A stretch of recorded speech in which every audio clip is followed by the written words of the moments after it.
there, guys and gals. Welcome back to Back Pocket Game Reviews, and today we're going to talk a little bit about some stuff going on with the GameStop. So a lot of you remember when GameStop recently, not all that long ago, for their third quarter announced a huge loss of money. Well, they finally released their yearly earnings and their quarter four earnings, and well, they finished it losing for the year $637 million. $637 million.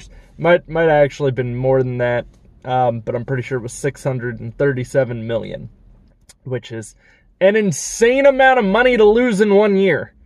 This is not the first time GameStop has ever netted a loss for an entire year. However, it is the first time that GameStop has netted a loss for an entire year since 2012.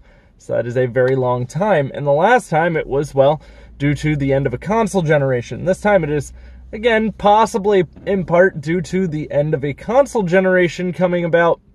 But there's also a lot of other things that are playing into that. Now, the really interesting part here is it did kind of send their stock plummeting. And there's a few reasons for that. They didn't send any kind of guidance report. What a guidance report is essentially a, hey, this is what we'll probably make next year, and this is our strategy to kind of fix some of the stuff from the previous year. It's not there. They're not doing that this year. And I get it. You got a brand new CEO. He's going to really try to shake things up. I even had a few of my friends who work at GameStop telling me they're about to remodel most of their stores. Lose $637 million. Let's invest in an esports arena and remodel all of our stores. Now, interestingly enough, part of the trend for why GameStop lost so much money is a lot of it was attributed to, well, dying sales in used games. In other words, they weren't selling very many used games, and the whole aspect of used games is to buy low, so pay you as less as they can, and make a profit on it, which is fine. I get that. I understand that. We all get that at this point. It's also a big part of why people don't really go into trade as much to GameStop as what they used to. But that's also their biggest profit margin. When you look at actual games, like what do they make per game, it is a very, very thin margin.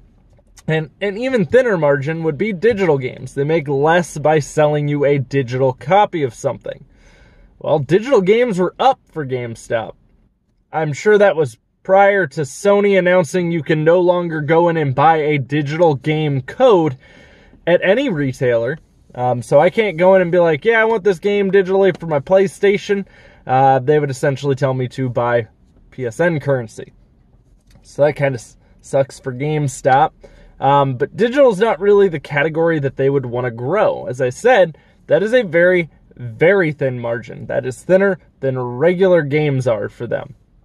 And it's, again, thin margin. Depends on the developer and the publisher and goals hit. And there's a lot of different things that play a part into how much money GameStop makes per video game. But on average, it's like $5 to $10. Somewhere in there per game. Now, do I think they can bounce back from this? No. Look, anything they do at this point to change without fully just shifting focus, honestly, away from like just being a games retailer. And then there's too many things that if you branch out into, people just kind of lose interest and think you're trying to do too much. It's sort of like when I worked there and we started selling prepaid phones. Well, they literally gave us sales goals on these prepaid phones. So it felt like you were entering a Radio Shack. And they're doing real good, aren't they? It's really weird because like GameStop keeps investing in all these other industries that aren't necessarily long-term or life-changing industries.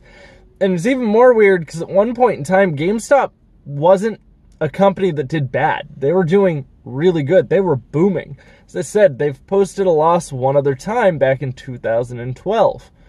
It's a long time ago.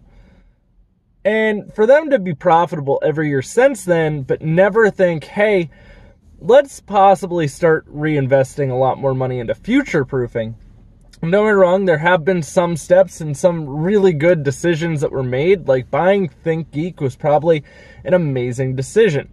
I'm a big fan of ThinkGeek. I used to shop from them all the time up until they got bought from GameStop. It has nothing to do with them getting bought from GameStop. It's just some of their merchandising standards have changed, and certain things that I used to typically try to pick up aren't really available anymore. They seem to always be out of stock, or figuring out if a GameStop has them. It's gotten a little overwhelming with the way ThinkGeek feels so fractured.